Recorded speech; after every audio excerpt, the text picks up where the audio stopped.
Menschen wirklich begeistern. Es geht mit Storytelling und darüber ging es im letzten Video. Und jetzt geht es darum, wie bauen wir eine Story wahrhaftig auf. Eine Story, nochmal zusammengefasst, ist dadurch wichtig, weil das deine Emotionen in die Köpfe der Zuhörer bringt.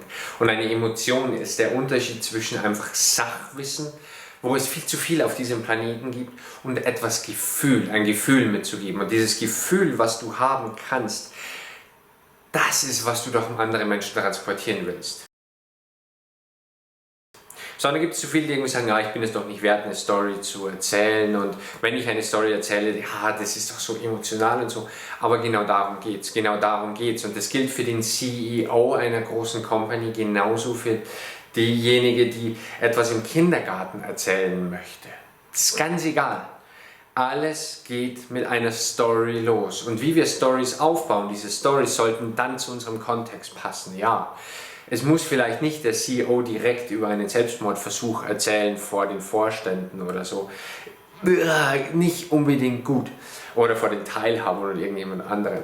Und jemand, der im Kindergarten einen Vortrag macht oder etwas, der sollte auch genau Acht geben, was ist die Zielgruppe. Also es soll immer darauf passen.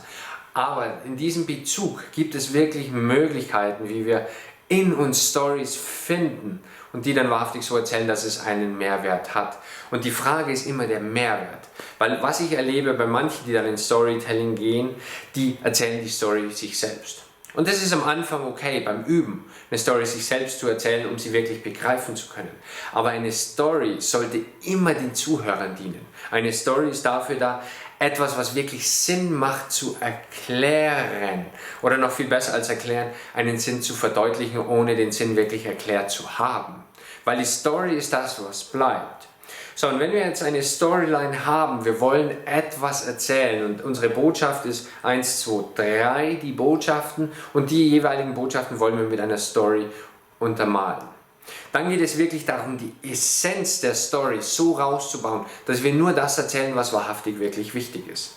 Und mal nur als Beispiel, wenn du zum Beispiel das Video gesehen hast von Spider-Man und Intuition, da erzähle ich die Geschichte, wo ich von oben den Berg nach unten fahre, und ich fahre jeden Tag dort runter, und ich wusste in dieser einen Kurve immer, wenn ein Auto entgegenkommt, ich habe keine Chance zu bremsen. Bis auf diesen einen Tag, wo vorher mir etwas gesagt hat, brems, und an dem Tag ist ein Auto gekommen. So habe ich die Story da erzählt. Ich hätte aber auch erzählen können, hey, ich war da oben bei einem Freund, das war einer meiner besten Freunde, wenn nicht sogar zu der Zeit der beste Freund.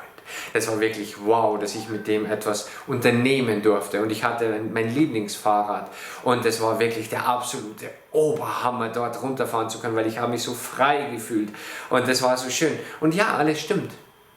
Aber das hat alles nicht dazu beigetragen oder hätte nicht dazu beigetragen, das Thema Intuition zu besprechen. Das waren Informationen von mir, die für mich spannend sind. Aber am Ende einer Story zählt immer wirklich die Essenz, die absolute Essenz von dem, was es wirklich ist, was du in dieser Story erzählen willst. Von dem her, ich nehme ganz gerne so eine Story und stell dir vor, du hast so einen großen Kochtopf, und da ballerst du die ganze Story rein, und dann schaust du, was wirklich in dieser Story an Inhalten wirklich wichtig ist, und reduzierst das Wichtigste heraus. Und wenn dann nur noch die Kernbotschaft da ist, dann ist die Story wirklich gut.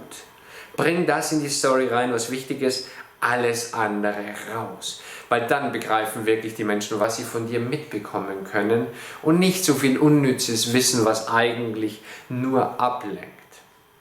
Bring deine Story wirklich raus, indem du sie fokussierst, strukturierst und den Menschen so präsentierst, dass sie wirklich etwas damit anfangen können. Ganz viel Spaß dabei. Und ich like doch unten. Abonnieren, liken. Vielen Dank. Bye. Ciao.